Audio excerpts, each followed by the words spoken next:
Welcome to Electros Classroom series. I am Daniel Qureshi, and today we'll discuss some real life applications of voltage and current sources. So make sure that you watch till the end. And in case if you don't know about voltage and current sources, then you can click the above link or you can also check the description of this video. Okay, so let's first see the applications of voltage sources. Again, if you don't know, then the main aim or the main goal of the voltage source is to provide constant or a near constant voltage. Now, a near constant voltage, you can think of it as a voltage range. And majority of the power supplies are nothing but voltage sources like SMPS, which is integrated inside any consumer device, or it can be our simple AC power outlet as well. And the two most common voltage sources are AC or DC power supply, which is connected to the grid, or it can be batteries, which is off grid. Now, power supply like this one is a wonderful example of voltage source. And power supplies like these are not perfectly ideal, but it is fine if we restrict our load impedances to a certain range specified by the manufacturer. And of course, the main application of the power supplies in the form of voltage source is actually to power all of the electrical and electronic devices. And definitely, as discussed many times earlier, electronics actually operate on a certain voltage range. For example, a silicon diode actually only conducts if there is at least zero point 0.7 volts across its terminals. And there is also a reverse breakdown voltage, which is the maximum voltage which we can apply to that diode in the reverse bias condition, which is typically something like 1000 volts for the very famous 1N diode series. And not only that, but in digital electronics, voltage levels also carry information as well. They are known as logic levels. For example, 0 volts is considered to be logic low or logic 0, whereas 1.8 volts, 3.3 volts or 5 volts is considered to be logic high or logic 1. And so due to the reasons like these, it is very crucial that we provide a required constant operating voltage to such devices or components. Like this one, which is also known as a lap bench power supply, which can provide us with an adjustable constant voltage, like it can be 6 volts or 12 volts irrespective of the load connected to it. And voltage sources can also be used to charge batteries, especially having simpler battery chemistries like the lead acid battery. But remember that a voltage source without any active feedback is actually a very bad battery charger. But definitely we can use it as a more crude way of charging the battery, but provided that we disconnect the power source once the battery is fully charged. Now, one word of caution. Remember that not every power supply can be considered as a voltage source, and especially the chargers of mobile phones or laptops, as their primary aim is to charge the internal battery which is present inside them. Now there are several different methods to charge battery, not just the constant voltage, and that's why methods like constant current as well as pulsating currents are also used in addition to that of the constant voltage. And hence most of the chargers are not simply voltage source, but they are actually mix or hybrid of the voltage as well as the current source. This also depends upon the type of battery chemistry which is to be charged. Now, batteries are also a very good example of voltage sources. Not ideal, but practical, as batteries can only hold a certain finite amount of energy inside them. So definitely with time, their energy will diminish and hence the voltage also has to drop. And today we'll just stick to the two most common types of batteries, which are lead acid and lithium ion batteries. Now in the battery world, there is a jargon term which is known as nominal voltage. Now nominal voltage is the voltage which a battery is expected to maintain across its terminals. Again I repeat, a voltage which the battery is expected to maintain across its terminals. And the nominal voltage of a single lead acid cell, we are not talking about a complete lead acid battery, which can consist multiple single lead acid cells. For example, a 12 volt battery actually consists of 6 single lead acid cells. So the nominal voltage of a single lead acid cell is 2 volts, whereas in the case of lithium ion it is 3.7 volts per cell. In this lecture we will only see the discharge curve and not the charging curve, because here we only have to see batteries as a voltage source. But even if we have nominal voltage ratings for cells or batteries, still their terminal voltage cannot be maintained for longer. For example, let's see this discharge curve. Here you can see the variation of terminal voltage of the battery with respect to time, even under a constant load, which means that we are not changing the load at all. This continuous line represents the change in terminal voltage of a lead acid cell. Here you can clearly see that the voltage actually drops very early as compared to that of a lithium ion cell. You can see this dotted line represents the deviation in voltage of a lithium ion cell. As far as our application is concerned, our electronics actually require very much constant voltage.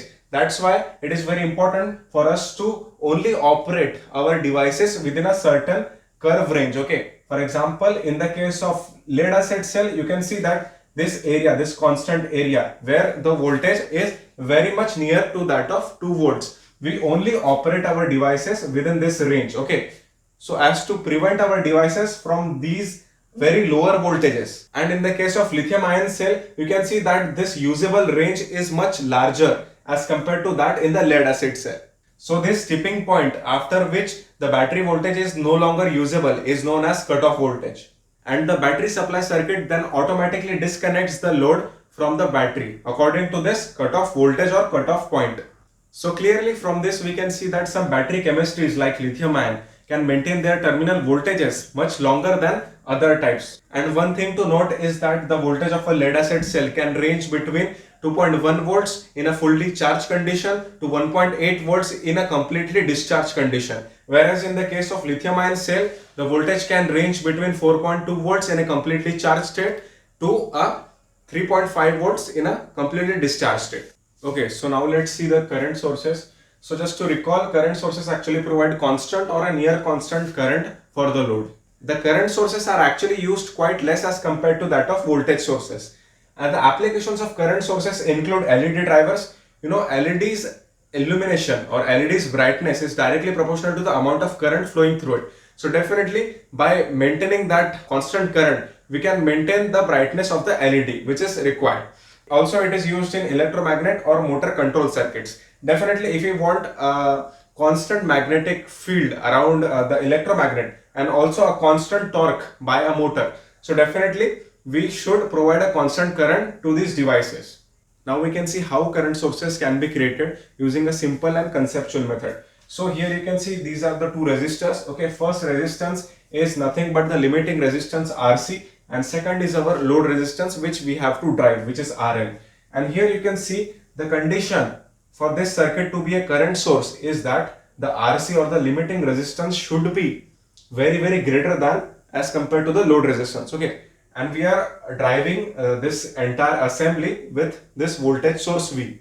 And according to the simple Ohm's law, you can see V equal to IR, so I equal to V by R, and that R is nothing but the total resistance of the path. Okay, and that path is nothing but RC plus RL. So if this condition is true, okay, if RC is very greater than RL, then definitely the effect of RL on this current will be very negligible, okay, or very minimum. Definitely, because you know, if RC is very greater, let us consider any value. For example, if it is 1 mega ohm, okay, so if this is 1 mega ohm and this load resistances are usually very less resistive. Okay, less resistive, it means they have very low values, for example ranging from 10 ohms to 1 kilo ohm. So these are typical values for any load resistances. So definitely the contribution of this RL, this load resistance, on this current will be very less, and definitely this means that the current flowing through this load resistance will be more or less the same. Okay, more or less the same,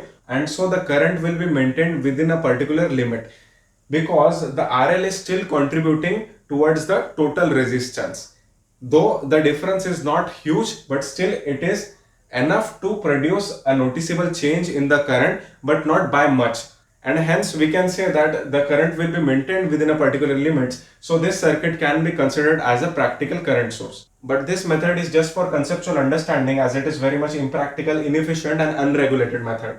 You can see that maximum of the voltage will be dropped across this limiting resistance RC. Why? Because it has very high value. It is very much greater than the load resistance. So you can imagine that there will be very high power draw by this RC. So power will just be dissipated by this large resistance as compared to that of the power delivered to the actual load. Okay, so this increases the power loss of the circuit as well as decreasing the overall efficiency. And of course the circuit is unregulated, because if you change the value of RL by a smaller extent, then it is fine, but if you increase it by several factors, then definitely this is going to contribute a lot in changing the overall current of the circuit. And we want the current to be constant, and the current will change. Now let's see a more practical and transistorized type of the current sources. Here you can see this is an NPN transistor. Now if you don't know about transistors, then don't worry. We'll cover the transistors in detail in the upcoming lectures.